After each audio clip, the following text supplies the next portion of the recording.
Hey everybody, Charles for HumbleMechanics.com. Today we're talking all about replacing your engine air filter.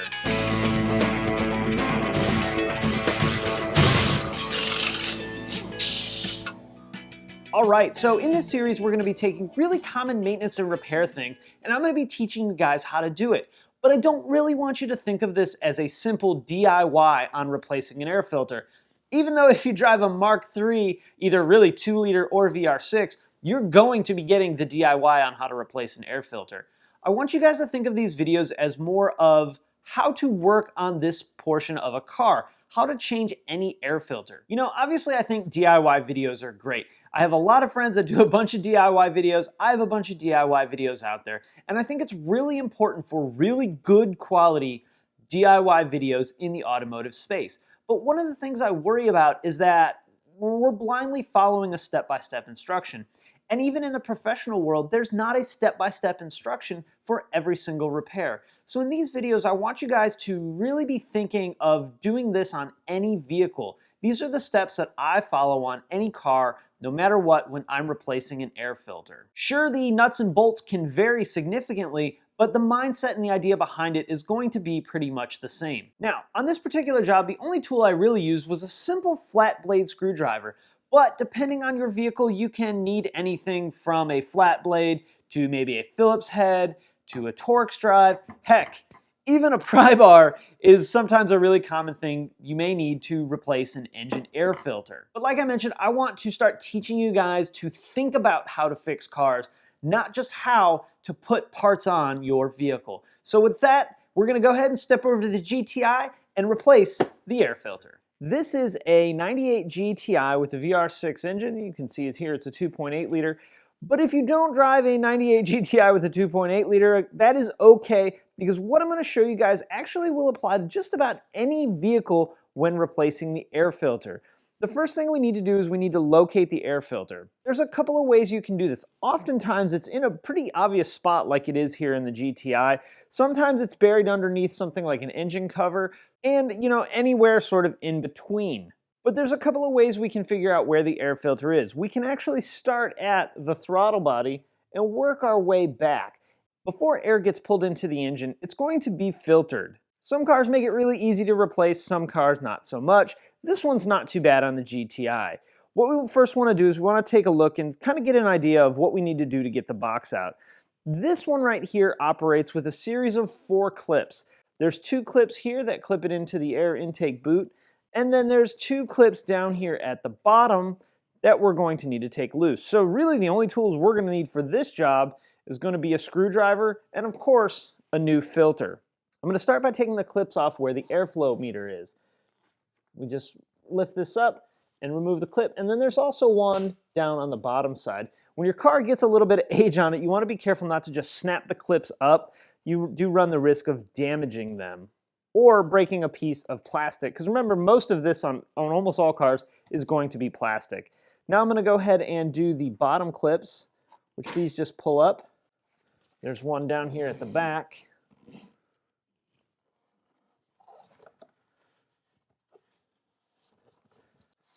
And now we have our airbox loose. So what we're going to do is we're going to separate the 2 halves of the box. We're going to pull the top portion off, and that's going to let us look at our air filter and see what kind of condition it's in. Don't tell me I got it.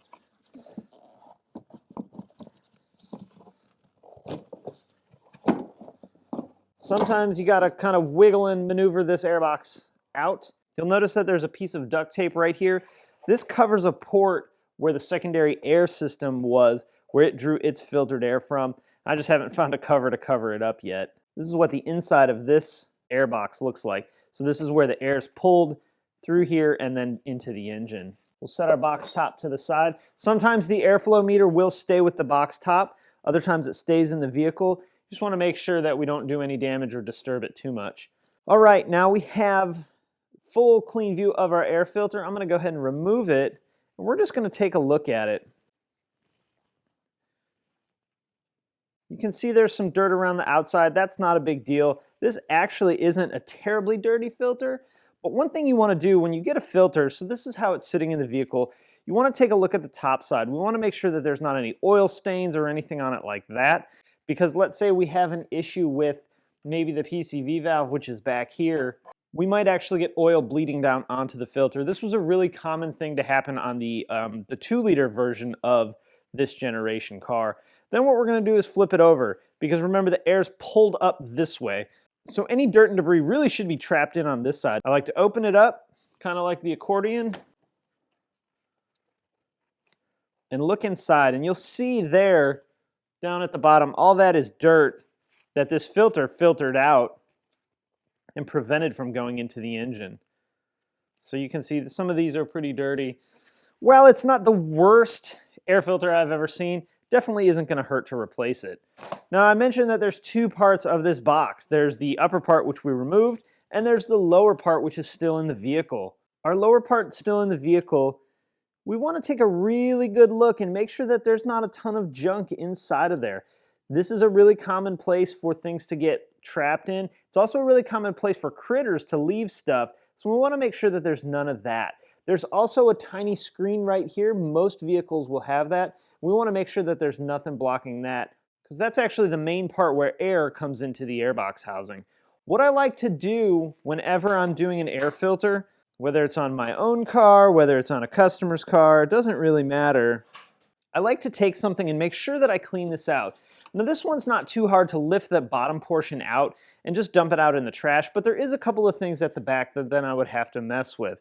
Plus I would have to take the boot off that I just showed you. So what I'm going to do is I'm going to leave it in there, and I'm just going to grab a shop vac and vacuum out anything that would be inside of it.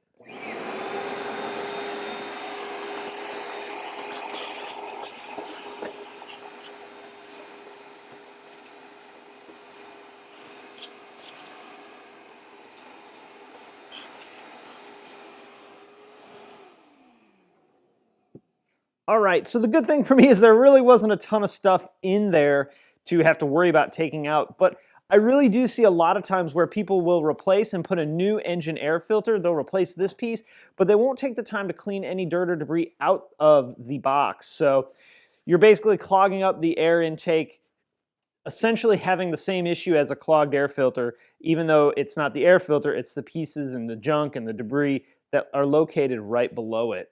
All right, so now that we have the bottom portion of our box clean, we got our old air filter out, let's go ahead and drop a new air filter in. This one drops in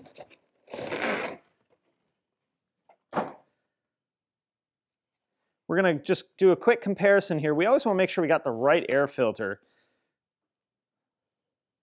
Looks pretty close to me.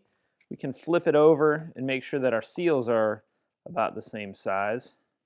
You'll actually notice that this filter is a little bit smaller than the new filter, and we sort of saw that when we took the top of the airbox out. So this is a man filter. This should fit a little bit better inside of the airbox than the other one did. So now all we do is drop that in. We want to make sure that the filter's fully seated. I like to take my hand around the outside of the seal and make sure that it's all nice and pressed down in that little channel before we put the airbox on. Once we know that our air filter is properly seated, it's actually time to just go ahead and put the top of the airbox back on it. Oh, I also recommend don't throw the box away. As soon as you take it out, don't tear the box apart. Just in case for whatever reason you didn't get the right filter, we can take it back to the parts store. Now, inside of this port right here, this is where the airflow meter goes. We want to, if we need to, put some lubricant on the inside of this. This one has a small seal in it, so I put a little lubricant on it just to make installing it a little bit easier. Also on the back of this, these two tabs lock into tabs at the back of the lower portion of the airbox. So we want to make sure we get it in all the way. It's not going to really create a check engine light issue if we're pulling air, say, from underneath here rather than up from the bottom. But we do have the potential to be pulling in unfiltered air, which we don't really want to do. That can cause damage to our airflow meter. And there's a ton of different types of airflow meters. This one's pretty resilient, but some of them aren't so resilient. So we want to make sure we do everything we can to help protect this sensor right here.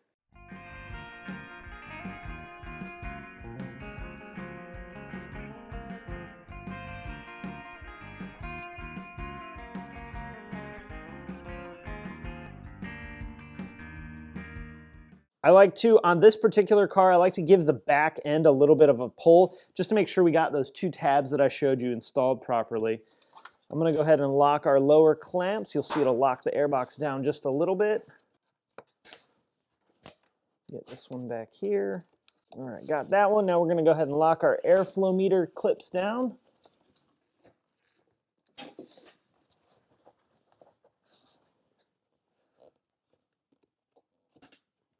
Got the bottom one and the top one. Give everything sort of a pull test, wiggle test, make sure we got everything locked and latched. I didn't get this bottom one latched.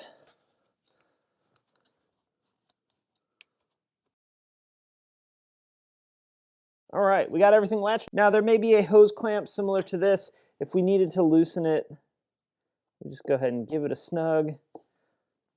Make sure we're all good, everything's tight. You may also need some different tools. Usually doing something like an air filter is really a hand tool type job.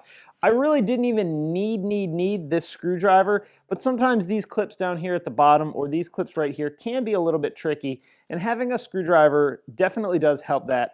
And also had I had to take that clamp off, that would have helped as well. If this were, let's say, a TIG one, you would need a T25 Torx or a Phillips head. My Passat is a nightmare of an air filter to replace. On the Passat, I always take both portions out to make sure I get any junk out of it. So the only thing you would really want to do from here is start it up. Make sure you don't have any weird noises or anything like that.